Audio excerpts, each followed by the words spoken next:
Hi guys, today I want to share some insights about pivoting, and I just want to give you a very frank feedback.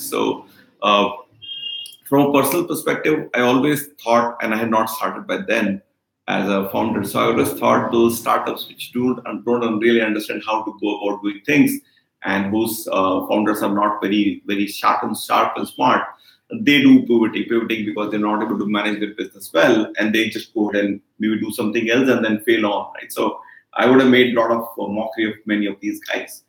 Now here I am sitting on the other side and going through a very different journey.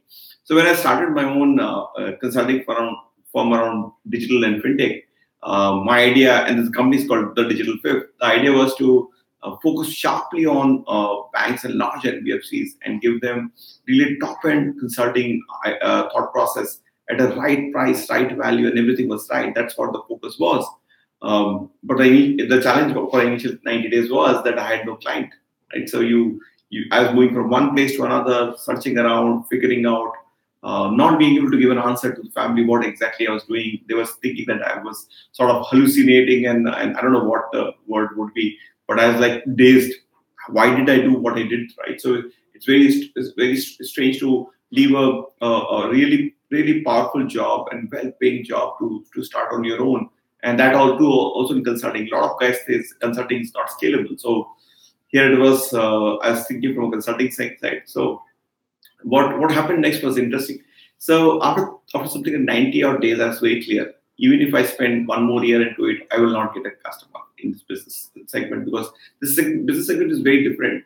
And since I came from other side, I started evaluating that if I was in the same position as bankers were thinking, I wouldn't hire a guy who is a consulting guy. Why would I hire him? I just realized that I would never get a business like that because for that business, typically people are looking at really high-end branded consulting firms, and the digital fifth was not there, and they were right. I was nothing right, nothing wrong in that, right? So what I did was I was meeting a lot of fintechs. I was meeting a lot of software companies, a lot of consulting firms themselves, and they were thinking of working with me.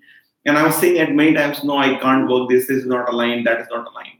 And then I realized maybe this makes sense because my thought process is still the same, the skill is still the same, but the need was on this side more than other side. These guys were willing to work with a guy who has knowledge and who can add value to their business rather than work with any large consulting firm. So I started working with many of these very early stage fintechs, maybe some of them on pre-series A kind of fintechs, and started helping them, and a couple of software companies, a very large rating company. I started figuring out that is the area where I was adding value and continue to work on that. So at least my family found a place that, I mean, the guy had some work to do and he was making enough money that was sufficient for us to live pretty well now. But in the process, since in the initial 3 months I didn't have too much of work, I started doing something else. I started teaching. So I started taking free sessions in many corporates where I was teaching about fintechs and digital out there, and what I've done in many banks and many software companies and other places. Over a period of time, this started creating value, and we ended up doing another Open India's first fintech masterclass, and that also was a huge success. I got a lot of positive feedback on that, and basically we understood that one way the larger entities were happy because they were thinking that with this new thought process they may able to change their strategy. They were putting very senior guys on board. On the other side, there's a skill gap in India. Still is a huge skill gap in India, and our fintech masterclass was filling up the gap. And suddenly we saw more and more people come walking up to us saying, "When is your fintech masterclass next happening?" And that business scaled up very well. And that's one stream which came up. Again, I never thought I'll be able to create this kind of training framework, but it has come up, and I can tell you that it's all symbiotic, so it's aligned to my consulting practice as well. Now, coming back to the third side, which is sort of partnership, or which is sort of events. This was also incidental. So I had a call from somebody from one of these European embassy embassy guys reaching out to me because their fintech association was coming to India and they wanted somebody to host them in Mumbai. Obviously, they were looking at, and they didn't know too many people in India, and they thought I should be able to pull off with my network and all whatever was visible on my social media. And I was not very confident, honestly. So I was not sure, hoga ki nahi hoga, will I be able to pull off not, will it work or not, kind of stuff. And one day, one of these days, I said, let me give it a try. It may just work for us, right? So I really work very hard for that. And a lot of guys will think that this event would be very jazzy. We'll have a lot of guys talking. There'll be a demo day and all that. I just stripped it off. I said, there's nothing like that is required. Because I have been a customer all my life, almost, or maybe on the side as well, half the time. So I know we just don't need anything else. We don't need any glamour. We just need work. We should be able to meet the client and close some deals with the client, at least reject it with the client, or maybe able to meet the client. That's sufficient. We are not looking at anything else. So we got them onboarded. We did one-on-one meetings. And incidentally, out of those 7 customers, 3 of them actually got POC with just one trip. That was a roaring success. We got a lot of positive feedback. If you come to my LinkedIn page, you can see all that feedback out there. My name is Samir Singhani. So your feedback you should be able to see with Samir Jani out there.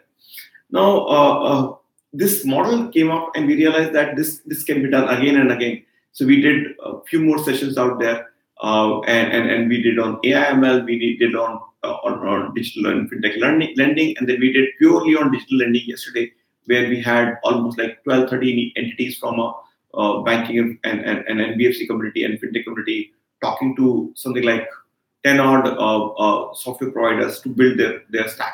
Now that was also very, very big success, and we were like, I'm really happy with what we are able to do right now. And that's where I realized that if I were to look back and I say I started with the fintech as a focus and digital as a focus, I am right now doing consulting for sure, but I'm actually not doing for banking. I'm doing for other segments. I am actually doing massively on training, and we are now able to focus a lot around events. So these are very symbiotic by nature, but I couldn't figure out earlier. So as we progress and I progress in future, I realize that pivoting is not a negative idea. It's about figuring out what you can do, how you can do, and moving forward. You can't say in a static movement that, okay, even if it doesn't work, I'll work for more time or I'll go back to my job. And the intent was not that. I'm here for a purpose. I want to change the way money moves in the country, and that can only be done when we address more and more people, meet more and more people. And that's where the direction I'm heading towards. So that's my insight. Pivoting is not negative. It's about ensuring that you move on in the right direction, figuring out what value prop you have. Is that aligned to the market? If not, you change the market, you go to a different market, or you change the solution, but make it work over a period of time. That's what we are doing. And I'm really happy with where we have been able to reach. But pivoting to me is certainly a positive word. Thank you, guys.